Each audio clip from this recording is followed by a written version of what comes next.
Hello बच्चों, दोस्तों, good morning. तो आपको मैं हमेशा बताता हूँ कि मैं जो करंट अफेयर और जीके जीएस का जो मैं टॉपिक्स कवर करता हूँ, वो चाहे रेलवे का एग्ज़ाम, मतलब कोई भी गवर्नमेंट एग्ज़ाम में जहाँ जीटी आ रहा है, जनरल एप्टीट्यूड टेस्ट आ रहे हैं, जिसमें जीके जीएस और करंट अफेयर के टॉपिक्स हैं, और भी जो भी अदर एग्ज़ाम में आ रहे हैं उस सारे को मैं कवर करते हुए कंप्लीट कर रहा हूँ। बस तो आप लोग इसी प्रकार पढ़ते रहें और बने रहें। चलिए, तो मैं आज जो 26 मार्च वाली मैं जो करंट अफेयर कंप्लीट कर रहा था, उसको मैं आज पूरा कंप्लीट करता हूँ। कुछ पार्ट रह गए थे, मैं आज उसको पूरा कंप्लीट करता हूँ। फिर स्टैटिक्स, जीके और जीएस का कुछ क्वेश्चन भी हम लोग देख लेंगे। चलिए, तो स्टार्ट करते हैं बिना समय को गए हुए। चलते हैं अपनी राजधानी में, ठीक ना? राजधानी में चले ना? हाँ, चलते हैं। Let's begin to start. चाहे कोई भी इंटरेस्ट एग्ज़ाम हो, ठीक ना, कोई भी इंटरेस्ट एग्ज़ाम जिसमें ये क्वेश्चन आ रहा है जीके जीएस वाला, वो कंप्लीट करेंगे। चलिए, तो स्टार्ट कर रहे हैं हम लोग आज का। तो आज कितने का टारगेट रहेगा? आज हमारे जो टारगेट रहेगा ना, वो कितने तारीख का रहेगा वो आपको मैंने पहले ही बता चुका है। आज तो हमारा टारगेट रहेगा 26। जो हम लोग कुछ पार्ट कर चुके थे, कुछ पार्ट बाकी था, 26 मार्च वाला वो कंप्लीट करने वाला है, ठीक है। और साथ में स्टैटिक्स जीके का भी क्वेश्चन करेंगे कंप्लीट, जीके जीएस वाला, ठीक है। चलिए, तो स्टार्ट करते हैं। लास्ट क्लास में आपको मैं स्टेडिया से संबंधित लास्ट में करंट अफेयर कराया था। गाबा स्टेडियम याद है ना, जो कहाँ ऑस्ट्रेलिया में पड़ता है, ठीक ना, जो स्टेडियम से संबंधित था, मतलब स्पोर्ट वाली संबंधित नॉलेज थी जो हम लोग कंप्लीट किए थे करंट अफेयर में। चलिए, तो अगले प्रश्न क्या बढ़ेंगे आज। प्रश्न नंबर कौन सा है? प्रश्न नंबर 5 की ओर बढ़ रहे हैं। 5 कहते हैं, किस राज्य के मुख्यमंत्री ने गंगा और शारदा नदी कॉरिडोर की घोषणा की है? किस राज्य के? तो जल्दी से इसका अगर आंसर जानते हो तो जल्दी से इसका आंसर बताइए कमेंट बॉक्स में। या बांग्लादेश का,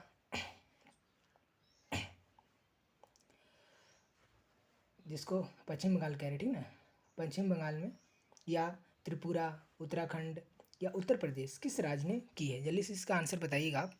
तो किस राज्य ने की है, आइए इसके पीछे की और भी जानकारी को जानते हैं और प्राप्त करते हैं किस राज्य ने की है। किस राज्य के मुख्यमंत्री ने जो हमारे ये घोषणा किया है, ठीक है ना, किस राज्य ने की है? चलिए देखिए, तो उत्तराखंड के मुख्यमंत्री पुष्कर सिंह। उत्तराखंड के मुख्यमंत्री कौन है? हमारे पुष्कर सिंह है, जो अभी हमारे उत्तराखंड के मुख्यमंत्री हैं। यही पुष्कर सिंह उत्तराखंड के मुख्यमंत्री हैं, जिन्होंने घोषणा किया है, ठीक ना, कि किन्होंने ये किस कारण से घोषणा किया है, तो ये धार्मिक पर्यटन को बढ़ावा देने के लिए। यानी कि उत्तराखंड क्या एक हमारा देवभूमि है, जैसे बोला जाता है हमारा देवभूमि उत्तराखंड। तो वहाँ धार्मिक लोग यहाँ पर्यटन के लिए, मतलब अपने यात्रा करने ज़्यादा आते हैं। तो उन्हीं के लिए वो क्या किए, प्रोत्साहन के लिए बढ़ावा दिए, विकसित करने का योजना बना रहे हैं। कौन? हमारे उत्तराखंड के मुख्यमंत्री। कौन? पुष्कर सिंह। उत्तराखंड के मुख्यमंत्री कौन है? सीएम पुष्कर सिंह है। उन्हीं के लिए, तीर्थयात्रियों के लिए, सुविधा के लिए क्या कर रहे हैं, बढ़ावा देने का योजना का काम करें, विकास के। आई होप मेरी बात समझ में आ रही। चलिए आगे और भी इनके बारे में जानते हैं। ऐसा मैंने आपको अभी तुरंत बताया कि भारत और विदेश से आने वाले क्या श्रद्धालु, यानी कि जो हमारे श्रद्धालु हैं, उनके लिए अधिक से अधिक सुलभ ये यात्रा क्या हो, करवाई जाए, और उनको अच्छी से अच्छी सुविधा दी जाए। उनका यही मानना है सीएम साहब का। क्या इस इस पहल का उद्देश्य जो है, उत्तराखंड के जो हमारे सीएम हैं, उनका उद्देश्य क्या है? उनका उद्देश्य ये है कि उत्तराखंड की संस्कृति विरासत को संरक्षित करते हुए एक प्रमुख आध्यात्मिक गणतंत्र के रूप में इसकी स्थिति को मौजूद बनाया जाए। उत्तराखंड के जो हमारे मुख्यमंत्री, उनका यही है कि हमारे जो उत्तराखंड राज्य है उसको एक धार्मिक स्तर पर एक अच्छा, एक और विकसित राज्य बनाया जाए। उनका मानना ये है, थी ना, आध्यात्मिक रूप से। आई होप समझ पा रहे हैं आप लोग ना। चलिए, तो आगे बढ़ेंगे। अब कुछ प्रमुख योजनाएं हैं, उनके बारे में भी जान लेते हैं जल्दी से। प्रमुख योजनाएं क्या हैं? मुख्यमंत्री एकल महिला स्वरोजगार योजना, जो कहाँ चला है? उत्तराखंड में चला है। एकल स्वरोजगार योजना हमारे मुख्यमंत्री ने उत्तराखंड में चलाया है। और निर्भया कड़ी योजना, ये कहाँ है? उड़ीसा में। वीरांगना योजना, ये भी उड़ीसा में चला है। और भी जानते हैं। अब देखिए, ये है कि भारत की कोयला क्षेत्र, अब मुख्य रूप से भारत की जहाँ जहाँ कोयला क्षेत्र है, नॉलेज फैक्ट्री में आज के रूप में क्या है उसके बारे में जानेंगे। भारत के कहाँ कहाँ कोयला क्षेत्र प्रसिद्ध हैं। लिग्नाइट का भंडार, लिग्नाइट एक कोयला का भंडार है जो कहाँ है, वो हमारे तमिलनाडु में है। तमिलनाडु, पांडुचेरी, गुजरात, जम्मू और कश्मीर में पाया जाता है, ठीक ना। और जो हमारी मुख्य कोयला खदान केंद्र कहाँ है, वो झारखंड में है। झारखंड में कहाँ, झरिया और बोकारो में पड़ता है। और जो छत्तीसगढ़ में हुआ क्या, छत्तीसगढ़ में जो हमारा है कोरबा और रामपुर में है क्या, मुख्य कोयला खदान। मुख्य कोयला जो खान क्षेत्र है उसके बारे में और भी जान लेते हैं। उड़ीसा में आप देख सकते हैं, उड़ीसा में भी क्या है, कहाँ पड़ी है उड़ीसा में, वो है तालचेर में है।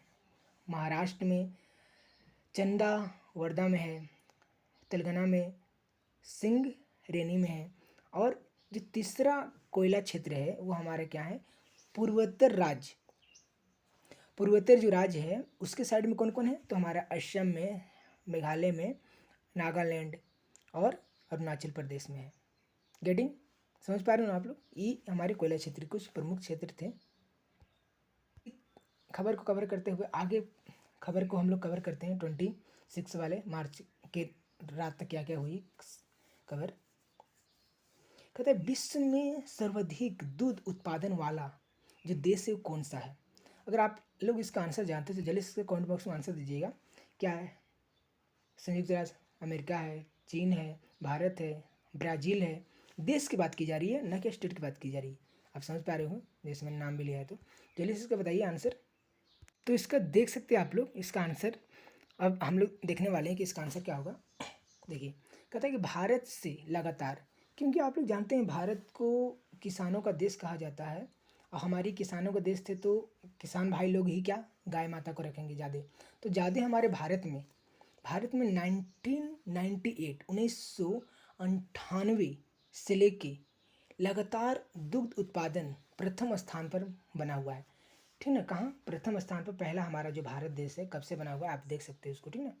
और ये कहा जा रहा है कि भारत वैश्विक दूध उत्पादन में कितना 25% योगदान देता है। कितने प्रतिशत, 25% योगदान दे रहा है हमारे भारत।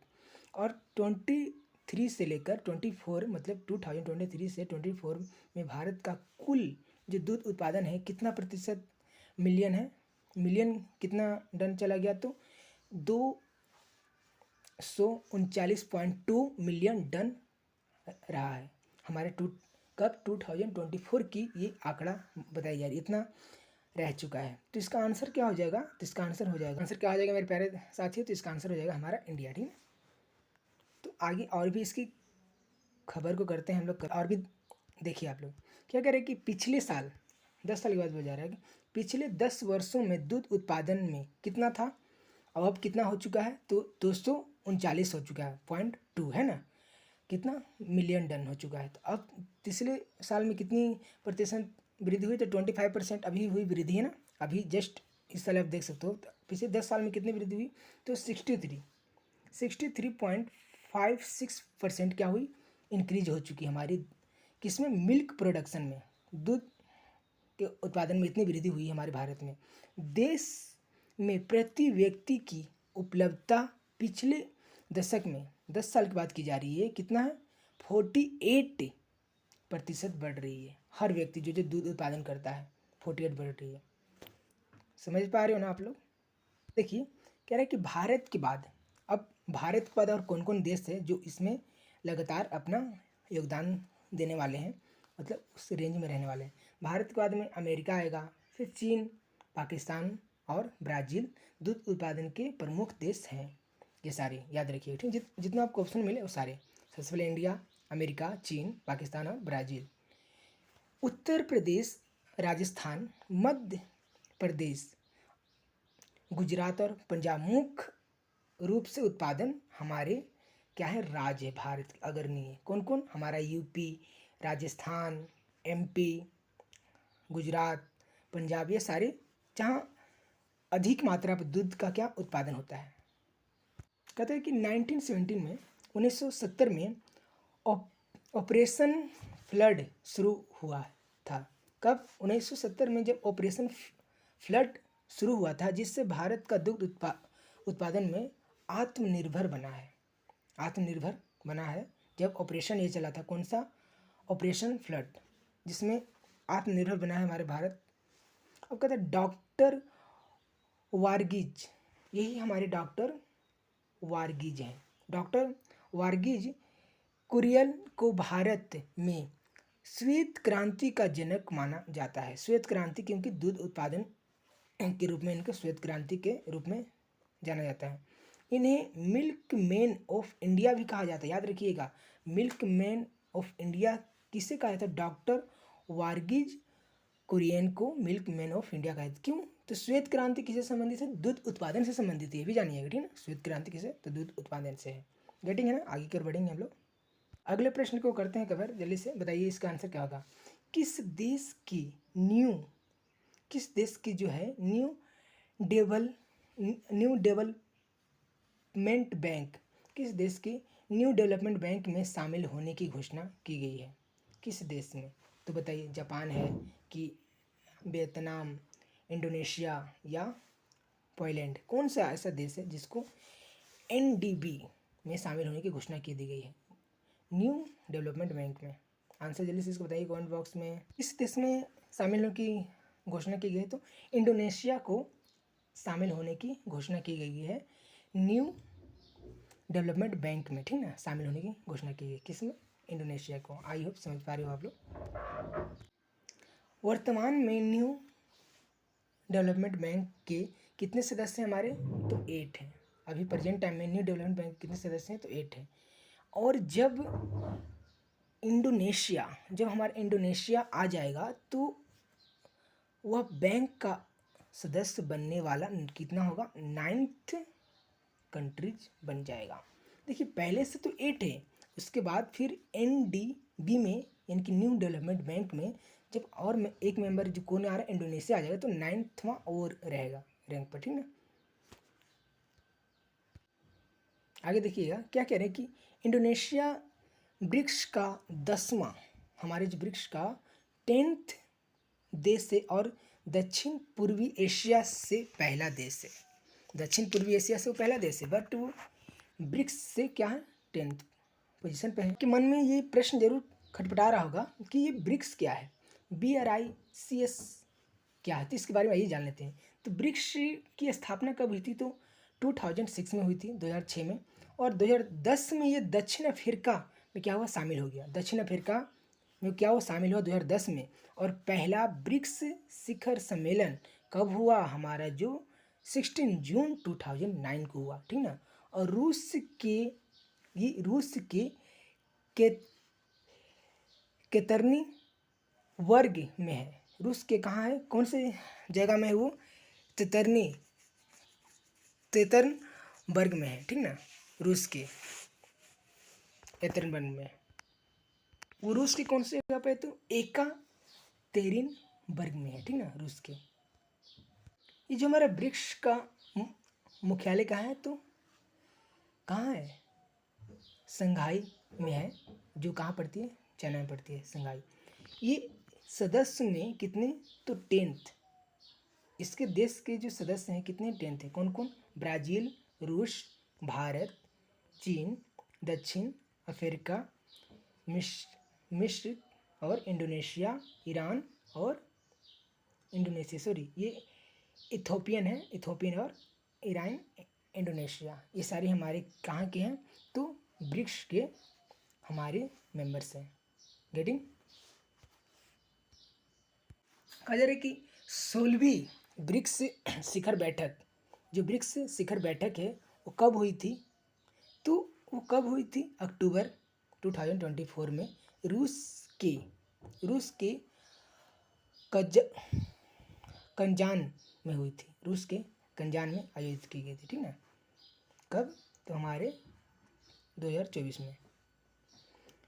ब्राज़ील 2025 में ब्रिक्स नेताओं की 17वीं 17th शिखर बैठक कहाँ होगा, मेजबानी में रहेगा। अब जो 2025 में जो इसकी बैठक होने वाली है मेजबानी में होने वाली है, और मेजबानी कहाँ पड़ेगा, वो ब्राज़ील में पड़ता है, ठीक ना। आगे की ओर बढ़ेंगे हम लोग।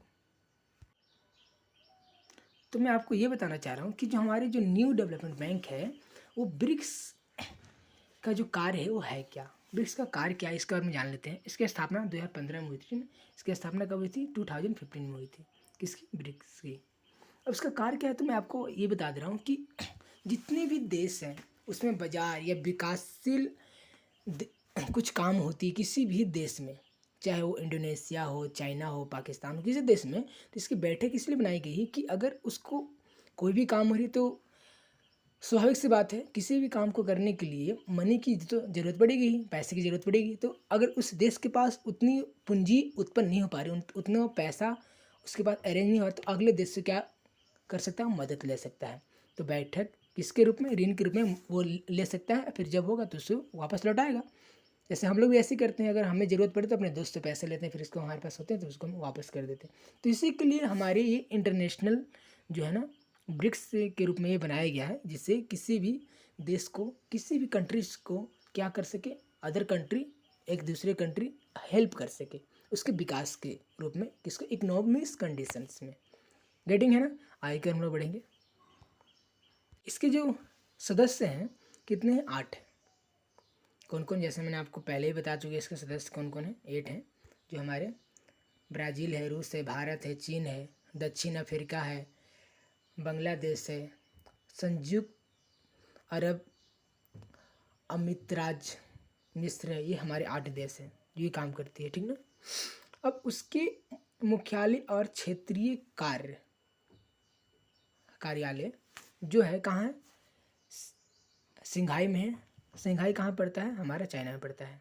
आज के लिए करंट अफेयर का इतना ही क्वेश्चन था। आई होप आपको समझ में आया होगा, जो भी मैंने जानकारी देने की कोशिश की है, जो भी खबर की कवर करने की कोशिश किया है। तो आइए हम लोग कुछ स्टैटिक जीकेस का भी क्वेश्चन करते हैं। तो जैसे मैंने आपको बोला कि हम लोग कुछ करंट अफेयर किए, अब कुछ स्टैटिक जीके का भी क्वेश्चन कर लेते हैं, ठीक ना, जनरल एप्टीट्यूड में। तो आपको मैंने एक दिन कराया था कुछ सिर्फ स्टैटिक जीके था, ठीक ना, जनरल एप्टीट्यूड 11 में मैंने क्वेश्चन कराया था, 11 क्वेश्चन। तो चलिए अगले प्रश्न की ओर बढ़ते हैं जल्दी से, बिना समय को गवाए हुए। तो निम्न में से गुजरात में किस जिले में स्टैचू ऑफ यूनिटी स्थित है, किस जिले में है, जल्दी से इसका आंसर बताइए कमेंट बॉक्स में। सूरत में, बड़ोदरा में, नर्मदा में, या नवसारी जिला में। तो इसका आंसर क्या हो जाएगा फ्रेंड, जल्दी से इसका आंसर बताइए कमेंट बॉक्स में। इसका आंसर हो जाएगा कौन से जिले में है वो, ऑप्शन नंबर सी होगा, यहाँ गलत है, सी होगा, ठीक ना, नर्मदा में है। चलिए अगले प्रश्न की ओर हम लोग आगे बढ़ेंगे। अगला प्रश्न आपके सामने है, जल्दी से इसका आंसर बताइए कमेंट बॉक्स में कि नंदा देवी और फूलों की घाटी राष्ट्रीय उद्यान जो है कहाँ स्थित है। नंदा देवी और फूलों की घाटी जो राष्ट्रीय उद्यान है वो कहाँ स्थित है, तो इसका आंसर हो जाएगा ऑप्शन नंबर बी, कहाँ, उत्तराखंड में स्थित है। कहाँ, उत्तराखंड में। चलिए अगले प्रश्न की ओर आगे बढ़ेंगे। इसका जल्दी से आंसर दीजिए कमेंट बॉक्स में। कहता है कि भीमबेटका की गुफाओं की खोज किसने की, भीमबेटका की गुफाओं की खोज किसने की, जल्दी से इसका आंसर बताइए। तो किसने की इसका फ्रेंड, तो इसका किए थे वीएस क्या है, वानकर ने किया था, वानकर ने किया था, ठीक ना। अब इसी गुफा में चित्रकारी की शुरुआत, आपको प्रश्न आएगा कि किस गुफा में चित्रकारी की शुरुआत हुई थी, तो भीमबेटका की गुफा में ही चित्रकारी क्या हुई थी, शुरुआत हुई थी। चलिए इसका आंसर बताइए। ग्रेट हिमालयन नेशनल पार्क कहाँ स्थित है, तो इसका आंसर क्या हो जाएगा, जैसे नाम से ग्रेट हिमालयन, तो ग्रेट हिमालयन यानी कि हिमाचल प्रदेश में स्थित है, ठीक ना, याद रखिएगा। इसका आंसर बताइएगा। नालंदा विश्वविद्यालय कहाँ स्थित है, और इसको यूनेस्को में, देखो नालंदा विश्वविद्यालय को यूनेस्को में कब शामिल किया गया था, 2009 को शामिल किया था। कहाँ स्थित है, जल्दी से इसका बताइए कमेंट बॉक्स में। तो कहाँ है, हमारे बिहार में है। एक प्रश्न और आपके सामने है, जल्दी से आंसर बताइए कि धोलावीरा एक हड़प्पा शहर कहाँ है स्थित है। धोलावीरा एक हड़प्पा शहर कहाँ है, तो इसका आंसर क्या हो जाएगा, गुजरात में है, ठीक है। चलिए इससे बताइए कि श्वसन तंत्र से संबंधित रोग किस प्रदूषण के कारण होता है। जैसे श्वसन तंत्र, रिस्पायरेटरी सिस्टम बोलने से पता चल रहा है श्वसन, तो श्वसन किससे होगा, हमारे वायु प्रदूषण से ही तो होगा श्वसन तंत्र, ठीक ना। भूमि से होगा अलग, जल से अलग प्रदूषण, ठीक ना। तो हमारे श्वसन तंत्र वायु प्रदूषण से ही होता है। ये आपके सामने अगला प्रश्न है, जल्दी से इसका आंसर बताइए कमेंट बॉक्स में। असहयोग आंदोलन जो है हमारा, इसका नेतृत्व मतलब इसका संचालन किसने किया था बताइए। तो आप लोग सब लोग जानते हो, हमारे महात्मा गांधी ने ही किया था, ठीक है ना। किसने किया था, महात्मा गांधी। और महात्मा गांधी ने कई सारे असहयोग आंदोलन, नमक सत्याग्रह आंदोलन, इस दांडी यात्रा, ये सारी जो किसने हैं, हमारे महात्मा गांधी ने ही करवाए हैं। आगे की ओर बढ़ेंगे हम लोग। चलिए इसका आंसर बताइएगा जल्दी से कमेंट बॉक्स में फटाक से। भारत की अंतरिक्ष कार्यक्रम का जनक किसे माना जाता है। तो आप लोग जानते हो अंतरिक्ष के जो सबसे पहले हमारे जो भारत में, इंडिया में कौन गए थे, हमारे विक्रम साराभाई तो बताए थे अंतरिक्ष के बारे में। तो इसका ऑप्शन नंबर हो जाएगा ए, ठीक है। इसका आंसर बताइएगा फ्रेंड्स। कहता है भारत ने अपने पहले परमाणु बम का परीक्षण कब किया था। तो भारत ने अपने पहले परमाणु बम का परीक्षण कब किया था, आंसर दीजिए कमेंट बॉक्स में। तो कब किया था, तो हमारे 1974 में किया था, 1974 में, 18 मई 1974 में किया था, ठीक है, 18 मई को किया था। आगे बढ़ेंगे अगले प्रश्न की ओर। अब देखिए, जैसे मैंने भारत में सबसे पहला परमाणु बम का परीक्षण कब किए थे, तो 1974 में किए थे, 18 मई 1974 को किया था भारत ने। अब कौन कौन देश ने कब कब किया था उसका हम जान लेते हैं। अमेरिका ने 1945 में किया था, 1945 में। रूस ने 1949 में, ब्रिटेन ने 1952 में, फ्रांस ने 1960 में, चीन ने 1964 में, भारत ने कब किया था, 1964 1974 में, पाकिस्तान ने 1998 में, और नॉर्थ कोरिया ने 2006 में किया था। अगले प्रश्न की ओर देख सकते हैं। कहता है कि भारत में राष्ट्रीय पंचायती राज दिवस कब मनाया जाता है। तो जल्दी से इसका आंसर बताइए कमेंट बॉक्स में, तब तक मैं कुछ और बताता हूँ। 5 जून को क्या मनाया जाता है, तो 5 जून को हमारा पर्यावरण दिवस मनाया जाता है, ठीक है। पर्यावरण दिवस 5 जून को मनाया जाता है। और हमारे 1 मई को क्या मनाया जाता है, तो 1 मई को मजदूर दिवस मनाया जाता है। क्या, हमारे भारत में मजदूर दिवस, ठीक है ना, मजदूर दिवस मनाया जाता है। अब जो पंचायती राज दिवस है वो 14 अप्रैल को मनाया जाता है। कब मनाया जाता है फ्रेंड्स, तो हमारे 14 अप्रैल को, 24 अप्रैल को, 24 अप्रैल को मनाया जाता है। आगे की ओर बढ़ेंगे हम लोग। चलिए ये प्रश्न का आंसर दीजिए जल्दी से। दुनिया का सबसे व्यस्त समुद्री मार्ग कौन सा है। चलिए इसका जल्दी से आंसर दीजिएगा आप लोग कमेंट बॉक्स में। ये देखिए आप लोग वर्ल्ड मैप देखिए, तो आप देख सकते हैं जो हमारा बीच का, ये जो हमारा बीच का है, ये समुद्री मार्ग कौन सा है, दुनिया का सबसे बड़ा उत्तरी अटलांटिक है, उत्तरी अटलांटिक महासागर है, ठीक है ना, उत्तरी अटलांटिक है। और इधर क्या है, यूएसए, ये यूएसए, और ये क्या है फ्रेंड्स, ये यूरोप है, ये क्या है, यूरोप। तो यूएसए और यूरोप में बहुत भारी तादाद में क्या होती है, आत यातायात, या बहुत सारी, मतलब मैं कह सकता हूँ, मतलब बहुत सारी जो है यहाँ आना जाना लगा रहता है किसी भी कार्यक्रम के रूप से, चाहे कुछ भी बिजनेस वाले या कुछ भी। तो ये काफ़ी व्यस्त रूप है समुद्री मार्ग में, ठीक है ना, उत्तरी अटलांटिक, ये यूरोप और इधर, सॉरी, यूएसए और यूरोप के बीच में काफ़ी ये लगी रहती है। तो आइए इस प्रश्न का उत्तर हम लोग करते हैं। तो इसका आंसर क्या हो जाएगा, तो इसका आंसर हो जाएगा ऑप्शन नंबर डी, उत्तरी अटलांटिक महासागर, ठीक ना। आगे अगले प्रश्न की ओर आगे बढ़ेंगे। 2011 की जनगणना के अनुसार भारत का सबसे अधिक आबादी वाला राज्य कौन था 2021 के अनुसार। और अभी भी है, तो कौन सा, यूपी है, उत्तर प्रदेश, याद रखिए अभी भी है, ठीक ना, हमारे जनगणना के अनुसार। उत्तर दीजिएगा। निम्नलिखित में से क्या कंप्यूटर का एक घटक नहीं है, मतलब कंप्यूटर का पार्ट कौन नहीं है। तो ALU है, CPU है, मेमोरी है, बट ये पेपर नहीं है, यानी कि कागज नहीं है, ठीक है। ऑप्शन नंबर इसका हो जाएगा डी। आगे की ओर बढ़ेंगे, प्रश्न का उत्तर दीजिएगा फ्रेंड्स। कहता है कि पम्पास घास का जो मैदान है किस देश में स्थित है। कौन से है? अर्जेंटीना में है, ब्राज़ील में है, या उत्तर गोवा में है, या इनमें से में है? बताइए। तो इसका आंसर हो जाएगा ऑप्शन नंबर ए हो जाएगा, अर्जेंटीना में है स्थित। ठीक ना, आगे बढ़ेंगे। तो ये आपके सामने अगला प्रश्न है, इसका आंसर जल्दी से बताइए कमेंट बॉक्स में। कहता है निम्नलिखित में से किस राज्य का जो लोक नृत्य राई है, किस राज्य का है? जल्दी से बताइए, जल्दी से बताइए। बता रहे हैं कौन? जल्दी बताइए। तो क्या कहते हैं, तो देखिए, तो जो इसकी राई नृत्य जो है ना, राई नृत्य वह यूपी। तो यहाँ मैं एक ऑप्शन हटा दूंगा। अब जो यूपी में बुंदेलखंड जो क्षेत्र है, कौन सा? बुंदेलखंड जो क्षेत्र है बुंदेलखंड, वो बुंदेलखंड, यहाँ मैं कोई और ऑप्शन पंजाब वगैरह कुछ भी डाल देता हूँ। तो बुंदेलखंड में ही क्या राई नृत्य चलती है यूपी में। इसका आंसर हो जाएगा यूपी। ठीक है, हमारे जो लोकप्रिय नृत्य है किस किस राज्य के, आइए जान लेते हैं। तमिलनाडु में कौन सा होता है? भारतनाट्यम होता है। उत्तर प्रदेश से कथक होता है। केरल से कथकली होता है। और आंध्र प्रदेश से कुचिपुड़ी होता है। ठीक ना, आंध्र प्रदेश में कुचिपुड़ी। उड़ीसा से उड़ीसी होती है डांस। और असम से सत्रिया होता है। और मणिपुर से मणिपुरी होता है। मणिपुर से मणिपुरी।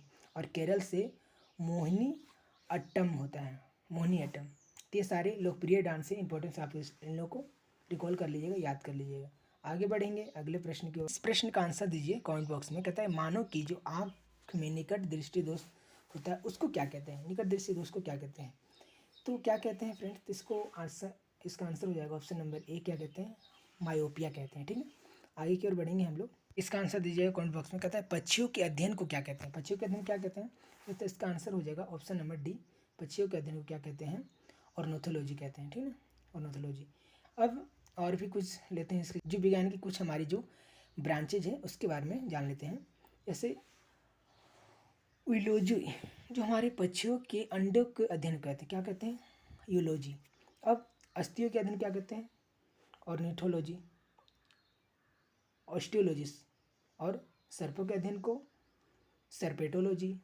हमारे फूलों के अध्ययन को पोमोलॉजी। और सरीसृप के अध्ययन को हर्पेटोलॉजी कहते हैं, हर्पेटोलॉजी। ठीक है, आगे की ओर बढ़ेंगे, अगले प्रश्न करेंगे। ये आपके सामने अगला प्रश्न है, निम्नलिखित में से कौन सा कंप्यूटर का एक हार्डवेयर घटक नहीं है? जल्दी से आंसर बताइए कमेंट बॉक्स में, फटाक से आंसर जल्दी से बताइए कमेंट बॉक्स। देखो, हार्डवेयर कैसे कहते हैं? हार्डवेयर जिसको हम महसूस कर सके, हम उसको देख सकें, हम उसको छू सके, पकड़ सके।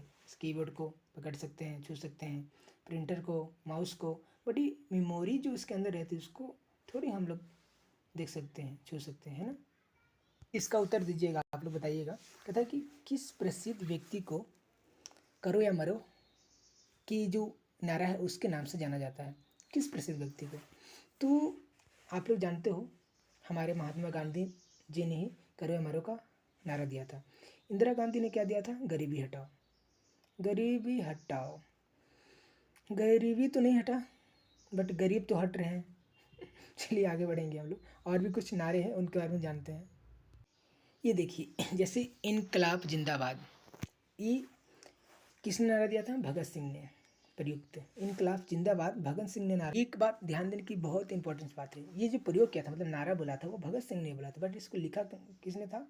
तो मोहम्मद इकबाल ने लिखा था, इनकलाब जिंदाबाद करें। अगले की ओर बढ़ेंगे। दिल्ली चलो के नारा सुभाष चंद्र बोस ने। हमारे करो या मरो महात्मा गांधी, जैसे भी आपको मैंने बताया, महात्मा गांधी। और जय हिंद सुभाष चंद्र बोस। और जो आपके पूर्व स्वराज जवाहरलाल नेहरू। और भारतेंदु हरिश्चंद्र ने क्या नारा दिया था? हिंदी हिंदू हिंदुस्तान, वेदों की ओर लौटो, किसने? दयानंद सरस्वती ने नारा दिया था। आराम हराम है जवाहरलाल नेहरू ने, याद रखिएगा। भारत छोड़ो, किसने? महात्मा गांधी ने दिया था।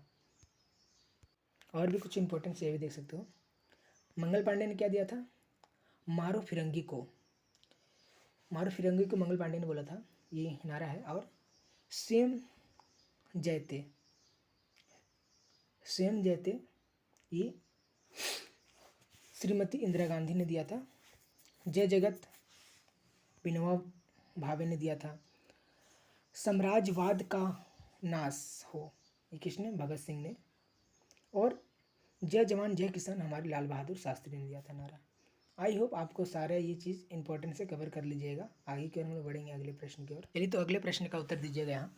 पता है निम्नलिखित में से किस विद्वान ने ज्योग्राफी शब्द का क्या किया? सृजन किया यानी कि प्रयोग किया, बताया उसके बारे में। तो जियो प्लस ग्राफी, जियो यानी कि अर्थ और ग्राफी यानी कि स्टडी। जो अर्थ की स्टडी के बारे में बताता है, इंटरनल एंड आउटर दोनों हमारी, वो हमारी ज्योग्राफी होती है। किसने प्रयोग किया था, किस विद्वान ने?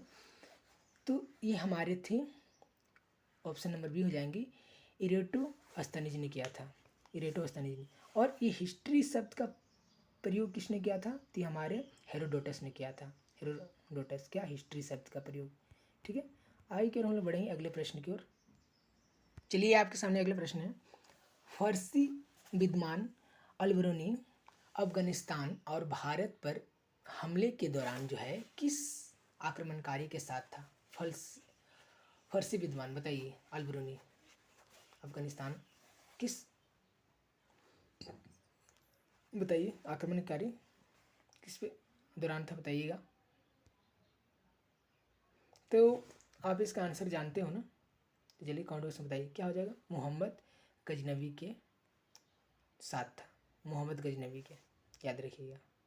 चलिए अगले प्रश्न का आंसर जल्दी दीजिए कमेंट बॉक्स में। कहता है प्रसिद्ध जो है होनीबिल जो महोत्सव है भारत के किस, कहाँ, पूर्वोत्तर के राज्य में जो है ना मनाया जाता है, महत्वपूर्ण है।